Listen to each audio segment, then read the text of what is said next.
لله الذي سيد الأنبياء والمرسلين وآله وأصحابه المكرمين والبعث الصالحين العظيمين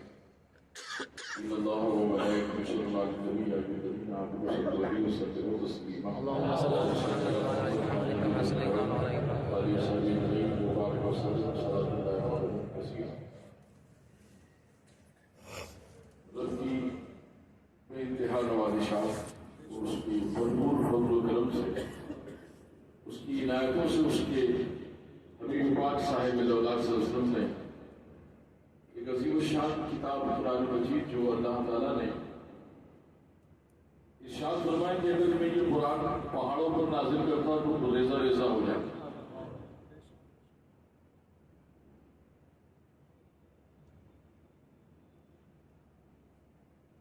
دریاؤں پہ نازل کرتا تو دریا کا پانی خشک ہو جاتا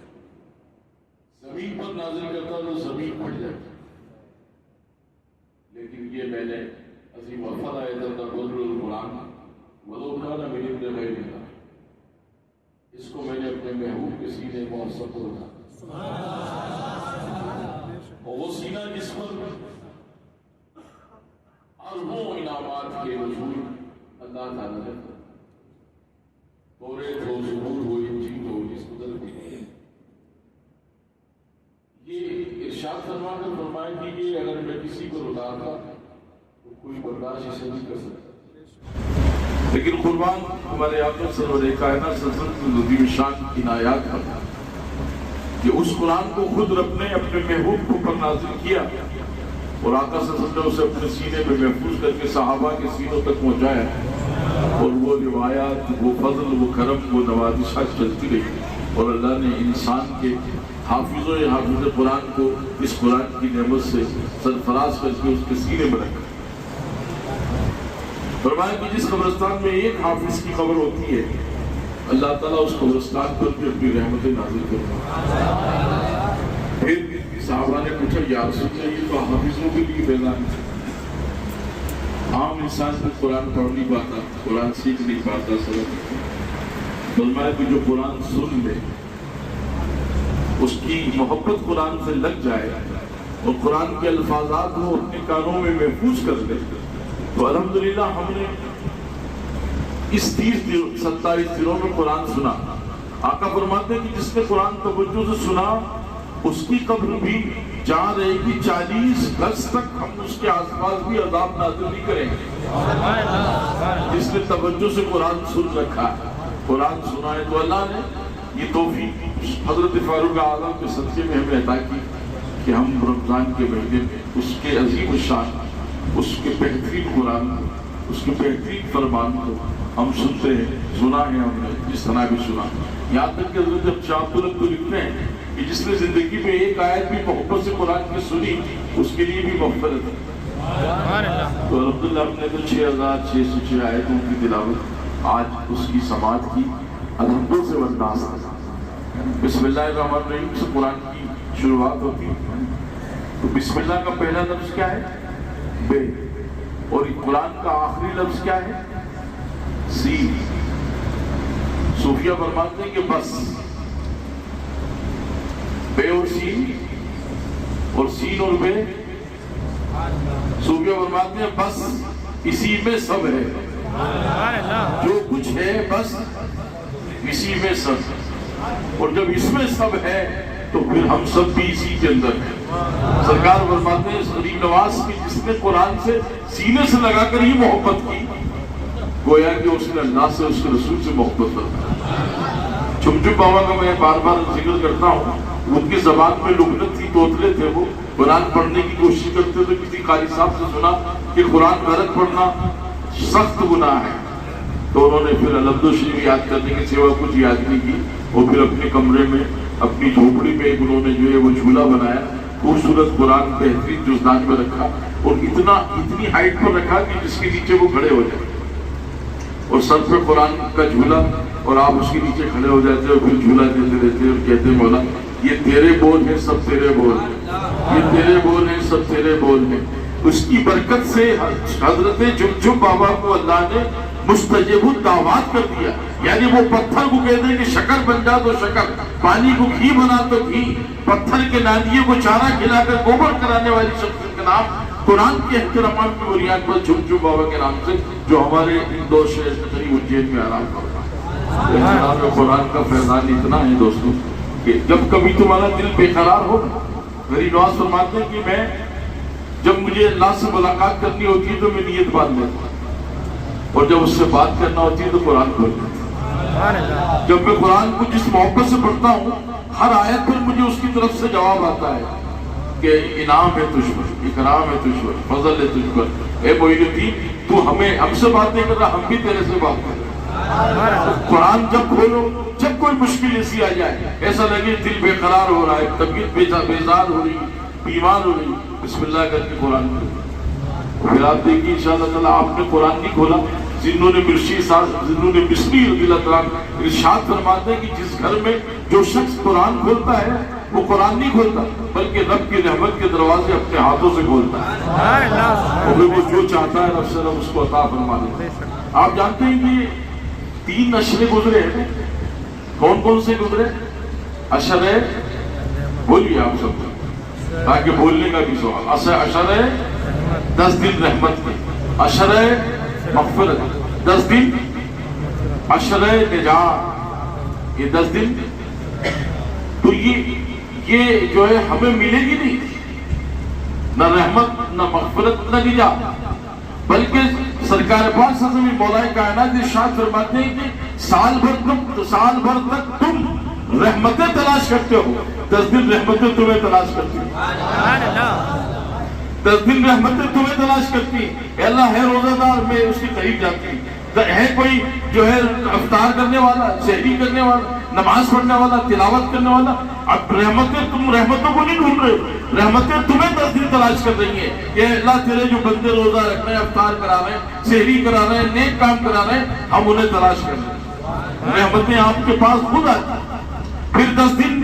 مغفرت کے، ہم سال بھر تک یا اللہ مغفرت کر ہمارے محروموں کی، مغفرت کر ہمارے جو مر گئے ان کی، مغفرت کر ہمارے والدین کی نجات دے۔ رب فرماتا ہے کہ جو تمہارے انتقال کر گئے ان کو بھی تمہاری بندگی سے میری رحمتیں ان کو بھی ڈھونڈتی ہیں، ان کے لیے بھی مغفرتیں کرتی ہے، اور تمہارے لیے بھی ہر 10 دن میں جتنے گناہ تم نے سال بھر کیے تھے 10 دن مغفرت میں یہ مغفرت تلاش کر کے تمہاری مغفرت کرتی ہے۔ عرض کرتی ہے مولا اس کی مغفرت ہو جائے، اس کی نجات ہو جائے، اور پھر یہ نجات کا وہی بلاؤں سے نجات، اب نجات تلاش کر رہی ہو، اب ہمیں نجات تلاش کر رہی یہ 10 دنوں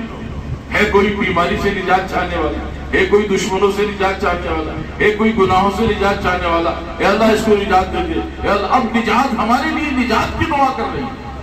یہ صوفیاء کرام تلاش کرتے ہیں، اور یہی تلاش ہے کہ نام خاص ہے، اور آج اللہ نے شب قدر ممکنہ شب قدر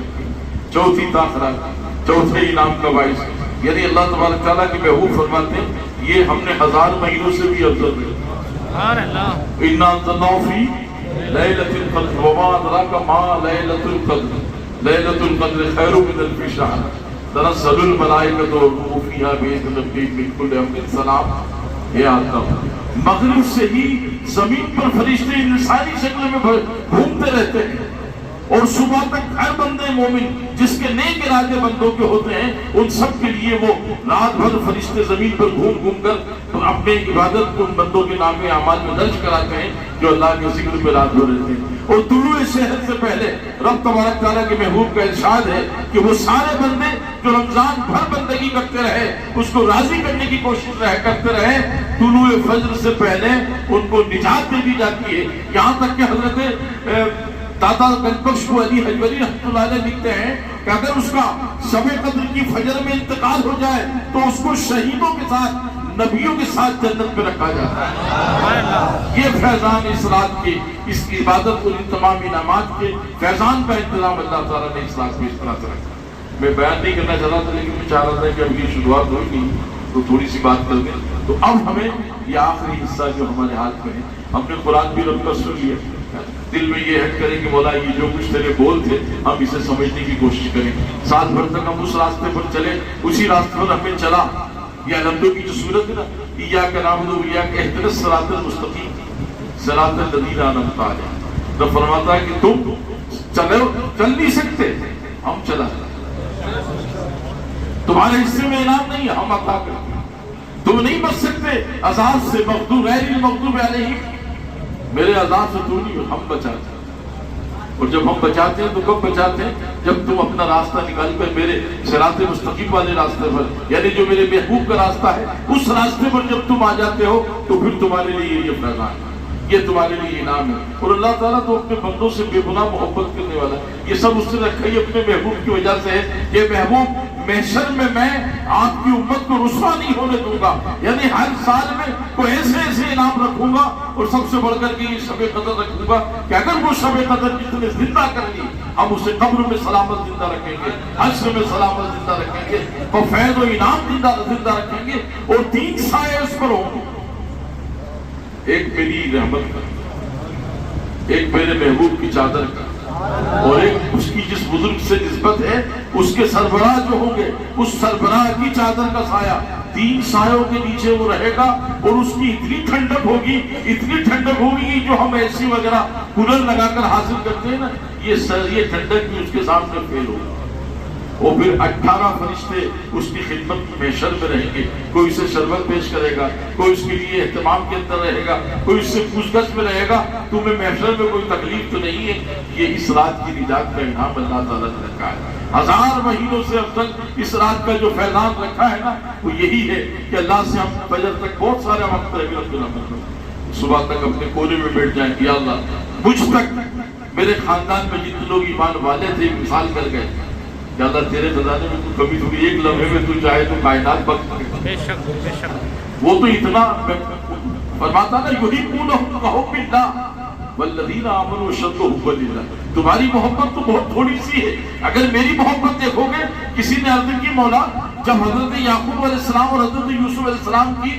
38 سال کے بعد ملاقات ہوئی تو عالم یہ تھا کہ ایک دوسرے سے ملنے کی بے قراری اتنی تھی کہ 10 سے 15 بار یوسف علیہ السلام گرے اور 10 سے 15 بار حضرت یعقوب گرے ایک دوسرے سے ملاقات کرنے کے لیے، اور ایسی طلب اور ایسی محبت تھی، دیکھ کر کے پورا مصر حیران تھا، یا اللہ اتنی عظیم محبت۔ جب حضرت جبریل نے کیا مولا ایسی محبت تو دیکھی نہیں، فرمایا یہ یوسف کی اور یعقوب کی محبت ہے، میرے اور بندوں کی محبت دیکھ لو گے جبریل تو تم حیران رہ جاؤ گے۔ مطلب یہ محبت جتنی ہے اس سے بڑھ کر میں اپنے بندوں سے محبت کرتا ہوں، ان سے جو میرے لیے رات میں دن میں عبادتوں کا احترام کرتے ہیں، اہتمام کرتے ہیں، اذکار و ذکر کرتے ہیں، خلوص رکھتے ہیں، انکساری رکھتے ہیں، جلال سے غصے سے باز رکھتے ہیں، عاجزی کا پیکر بنے ہوئے ہوتے ہیں، پھر وہ میرے قریب ہوتے ہیں، میں اس کے قریب ہوتا ہوں۔ ایک ماں اپنے بچے کو بھی ہاتھ میں گرتا پسند نہیں کر سکتی، یہ ایک ماں کا فیضان ہے جو 1% محبت رکھ رہی ہے، لیکن وہ رب ہے جو 70 درجے ہم سے محبت رکھتا ہے۔ وہ کہتا ہے زندگی میں اگر تو نے ایک مرتبہ بھی میری محبت کا اہتمام کیا، پھر ہم قبر میں بھی تیرا ساتھ دیں گے، حشر میں بھی تیرا ساتھ دیں گے اور تجھے بچائیں گے۔ کرنے کے کام خدا کی بارگاہ کا نہیں، محبت کرنے کا کام ہے نا۔ قُلْ إِن كُنتُمْ تُحِبُّونَ اللَّهَ فَاتَّبِعُونِي يُحْبِبْكُمُ اللَّهُ، میرے محبوب کی اتباع کرو، ان کی سنتوں پر عمل کرو، اس راستے کو پکڑ کر چلتے رہو، پھر دیکھو تمہارے اور ہم سب کے لیے انعام کیا ہے۔ صوفیہ غریب نواز فرماتے ہیں کوئی بندہ کسی سے افضل نہیں ہو سکتا۔ نہ جانے کس بندے کی یہ مجمع جو بیٹھا ہوا ہے، میں سمجھ رہا ہوں کہ حافظ صاحب، مولوی صاحب، ہم کرسی میں بیٹھ کر بڑے علامہ ہیں، نہیں، نہ جانے اس میں کس کی اللہ تعالیٰ قربت بندگی قبول کر لے۔ حضرت عبداللہ بن مبارک حج کے لیے گئے، بہت بڑی شخصیت کا نام، حضرت عبداللہ بن مبارک غوث اعظم سے بھی آپ کا مقام اس طرح سے تھا کہ اپنے وقت کی عظیم شان بزرگ، حج کے لیے پہنچے، حج سے فراغت ہوئی، مینا سے آئے، طواف کر کے حلق کرایا اور حرم کے سامنے لیٹ گئے۔ اس وقت بڑی آسانی تھی، لیٹے ہوئے تھے، لیٹے ہی تھے کہ 2 شخص باتیں کر رہے ہیں سامنے۔ ایک پوچھتا ہے کہ آج اس سال حج میں کتنے لوگ تھے، اور یہ حج اکبری میں تھا، تو دوسرا شخص کہتا ہے تقریباً 6 لاکھ لوگ تھے، اس لیے کہ یہ حج اکبری میں، اور اس سال فصل بھی اچھی تھی تو زیادہ لوگ آئے۔ تو دوسرا کہتا ہے 6 لاکھ ضرور لوگ تھے لیکن کسی کا حج قبول نہیں ہوا۔ حضرت عبداللہ بن مبارک بیٹھ گئے کہ یا اللہ، میں نے 3 برس کی عمر سے تیری بندگی، تیری نماز، عبادت، بندگی میرے والدین نے لگائی، لیکن تو جیسا چاہے مادرزاد بھی ولی پیدا ہو جو تو لعنت بھیج دے، تو پھر کوئی کچھ نہیں کر سکتا. لیکن 6 لاکھ لوگوں میں سے کسی کا حج قبول نہیں ہوا. تو وہ دوسرا شخص کہنے لگا تو پھر حج یہ اتنے لوگ آئے اکبری حج تھا اس کا قبول فرما. ہاں ایک شخص ہے دمشق میں, وہ موچی ہے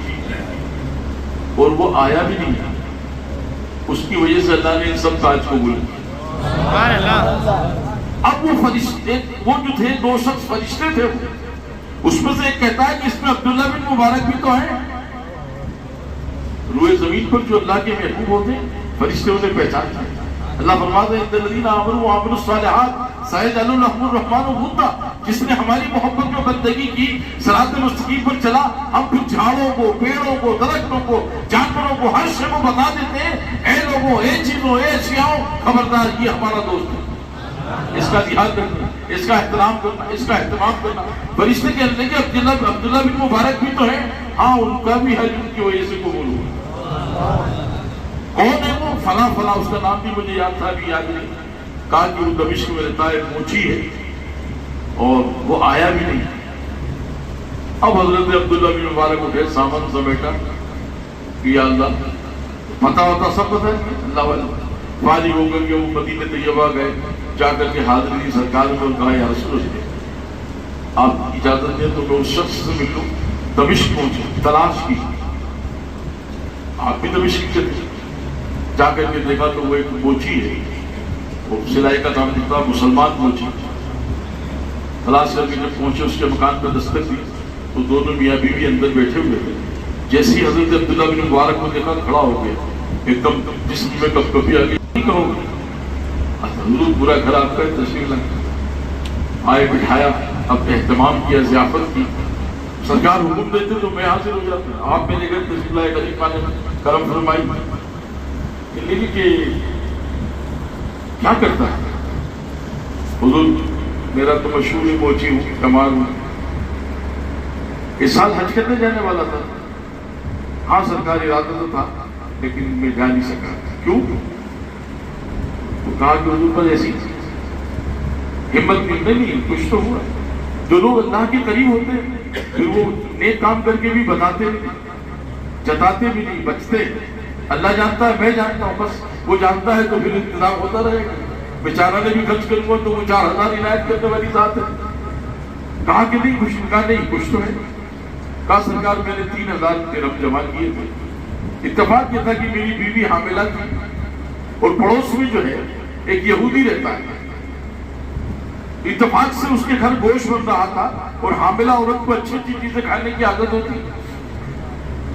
تو جیسے ہی اسے خوشبو آئی میری بیوی کو کہ پڑوس میں بہترین گوشت بن رہا ہے تو ایک پیالہ مانگ کے لاؤ نا پڑوسی. تو تعلقات بھی بہتر تھے. یہ پڑوس میں گئے, آپ کی توجہ ہے نا, ایک بار درود پڑھ لیجیے. پڑوس میں گئے, دستک دی, وہ شخص آیا, ارے بھائی حکم, کہلے گوشت بن رہا ہے, کہلے کہ ہاں گوشت بن رہا ہے, ایک پیالہ دیں گے مجھے؟ فرمایا نہیں. کیوں؟ فرمایا تمہارے لیے جائز نہیں, یہ تمہارے لیے. ہاں بھی گوشت کیسے جائز نہیں؟ فرمایا کہ یہ مرے ہوئے گدھے کا گوشت. مرے ہوئے گدھے کا گوشت؟ فرمایا کیا؟ کیوں؟ فرمایا کہ 7 دن سے ہمارے یہاں کھانے کے لیے بچے بھوک سے مر رہے تھے. ایک گدھا گھوڑے پر مرا ہوا پڑا تھا, بحالت مجبوری جان بچانے کے لیے کوئی اسباب بھی نہیں تھے, تو میں نے اس گدھے کا تازہ گدھا مرا تھا رات میں صبح اس کی ران کا گوشت کاٹ کر لایا اور جان بچانے کے لیے بنا کے کھایا. لہٰذا میں یہ آپ کو نہیں کہہ سکتا کہ بات سچائی کی بھی وہ پیش کرتی ہے. عبداللہ بن مبارک کے سامنے آ کر تو اس شخص نے کہا کہ اتنا میں رویا کہ یا اللہ میرے سرکار فرماتے ہیں کہ کافر بھی تمہارا پڑوسی ہو تو اس کی بھی مدد کرو. تو یہ میرا پڑوسی 7 دن سے بھوکا تھا اور مجھے احساس تک بھی نہیں ہوا, اور اس کے بعد یہ مرے ہوئے گدھے کا گوشت کھا رہا ہے. تو لہٰذا میں نے میرے آقا صلی اللہ علیہ وسلم کی محبت میں وہ 3000 درہم اٹھا کر اس غریب کو دے دیے اور کہا کہ میں پھر جمع کر کے انشاءاللہ حج کروں گا, لیکن تو میرے پڑوس میں رہ کر کے بھوکا مرتا ہے, مجھے نہیں کرنا ہے, پھر انشاءاللہ حج کرنا ہے. اللہ کرم فرمائے گا تو سرکار عبداللہ بن مبارک میں نے یہ 3000 درہم اس کو دے کر وہ منع کرتا رہا. میں نے کہا نہیں یہ میں حج بھی کر دوں گا, اب تو اپنی تجارت بھی کر, اپنا کاروبار بھی کر, اپنے جو ہے بچوں کی پرورش کے لیے بہتر کام کر. ندا آتی کہ عبداللہ جب اس نے یہ 3000 روپے کی رقم حاصل کی تو کہ اللہ یہ ہے اسلام, حج کی رقم تم نے مجھے دے دی. فرمایا ہمارے آقا کا ارشاد یہی ہے کہ بھوکوں پیاسوں کی مدد کرو, چاہے وہ کسی قوم کا بھی ہو, انسان ہے اور ہم انسان پر فضل کرتے ہیں. حساب و کتاب تو قبل حج میں کریں گے, لیکن جب انسانوں پر ہم فضل کر رہے ہیں تو تم بندے ہو کر بھی ان کی خیال رکھو. اس نے کہا کہ اگر اسلام یہ ہے تو میں اے شخص, اے میرے پڑوسی, میں تیرے ہاتھ پر اسلام قبول کرتا ہوں. اس نے اسلام 3000 کی رقم لے کر قبول کیا. ندا آتی ہے عبداللہ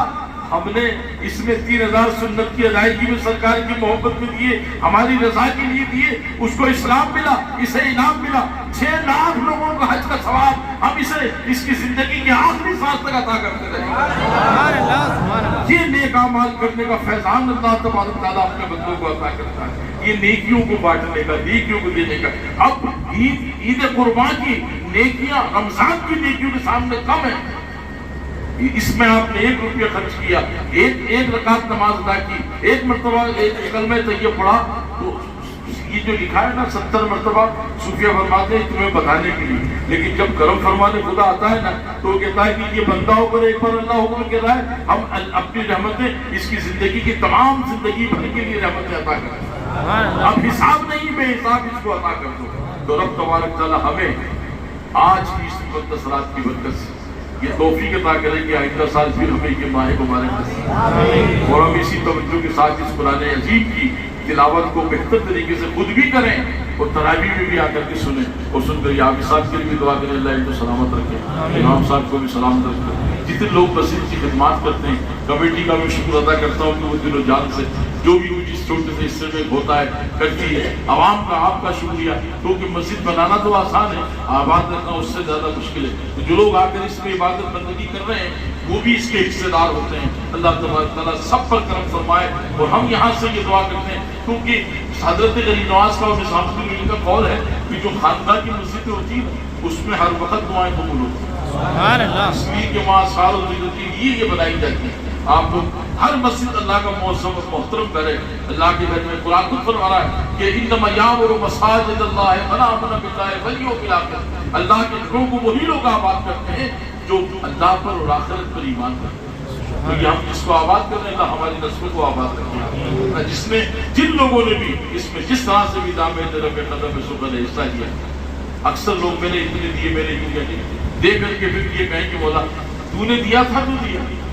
میرے پاس تو خود لینے کی کوئی طاقت نہیں, تیری عطا سے تیرا تجھ کو ارپن کیا لاگے میرا, ہے نا. میرا کچھ نہیں تھا, نہ میں نے کچھ دیا تھا, نہ میں دے سکتا ہوں. تو دیتا ہے تو دے رہا ہوں. تو تم یہ ہم یہ نیت رکھیں کہ فیضان دیں کہ اللہ تعالیٰ ہم تمام کو آج ہم یہ دعا کرتے ہیں کہ پروردگار ہم بے حد پریشان مشکلوں کے شکار ہیں. پوری دنیا میں مسلمانوں کو ضلالت و رسوائی کی جا رہی ہے. جہاں جہاں بھی جس طرح کے لیے